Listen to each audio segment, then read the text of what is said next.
श्री स्वामी समर्थ। मी मोहिनी विजय निंबाळकर तुमचं आपल्या यूट्यूब चॅनलमध्ये खूप खूप स्वागत आहे। आजच्या व्हिडिओमध्ये आपण बघणार आहोत नवरात्रीमध्ये जर का हे फळ दिसेल तर लगेच करा हा उपाय, नशीब चमकेल। सध्या नवरात्री महोत्सव सुरू आहे। प्रत्येक व्यक्ती हे आपल्या परीने दुर्गे मातेला प्रसन्न करून घेण्यासाठी उपवास, व्रत आणि पूजा करत असतात। त्यासोबत या 9 दिवसात विविध प्रकारचे नैवेद्य तयार करून दुर्गे मातेस अर्पण करत असतात। कोणताही उपवास किंवा व्रत असतो जे व्यक्ती मनापासून भक्ती भावनेने करतात त्यांना त्याचे फळ नक्की प्राप्त होते। आपल्या मनातील इच्छा देवी माता नक्की पूर्ण करते।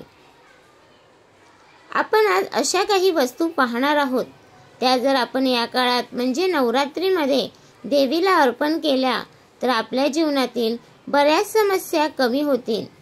देवी माता प्रसन्न होऊन आपल्या भक्तांच्या मनातील सर्व इच्छा पूर्ण करते। आपण ज्या वस्तू पाहणार आहोत त्या आपल्या जीवनात भाग्य उदय करणाऱ्या आहेत, नशीब चांगले करणारे आहेत। आपल्या जीवनातील कष्ट, दारिद्र्य आणि गरिबी दूर करणारे आहेत। धन, ऐश्वर्य, वैभव देणारे आहेत। देवी दुर्गेला शक्ती स्वरूपिणी म्हटले आहे, म्हणजे आपल्याला जे हवं आहे ते द्यायची शक्ती देवी जवळ आहे। देवी माता नेहमी भक्तांचे चांगले व्हावे अशीच तिची कामना असते। देवी दुर्गा माता आपल्या भक्तांचे जीवन आनंदी राहावे, त्यांच्या जीवनात वैभव, धन आणि ऐश्वर्य यांची कमतरता कधी कमी होऊ नये यासाठी दुर्गा माता भक्तांच्या पाठीशी उभी असते। आपण ज्या वस्तू पाहणार आहोत त्या सर्वांनी अर्पण केल्या तरी चालतील। पहिली वस्तू आहे शिवलिंगी जे झाड। या झाडाचे मूळ आपल्याला अर्पण करायचे आहे। नवरात्र पूर्ण होईपर्यंत ते त्याच जागी ठेवून द्यायचे आहे। त्यानंतर ज्या ठिकाणी आपण पैसे ठेवतो त्या ठिकाणी हे मूळ ठेवायचे आहे। यामुळे आपल्याला कधीही पैसा कमी पडणार नाही।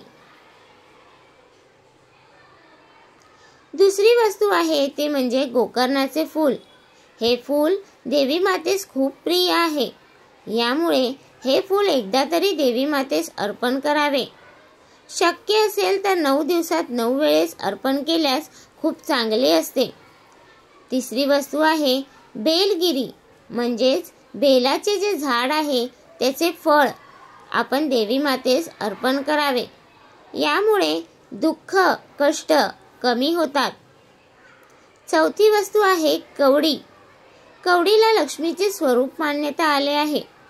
त्यामुळे जर का कवडी देवी मातेस अर्पण केल्यास आपले घर धन धान्याने भरून जाईल।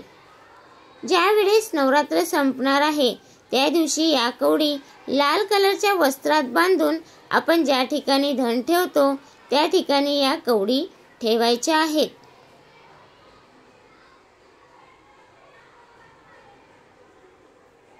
पाचवी वस्तू आहे दुर्गा पिसा यंत्र।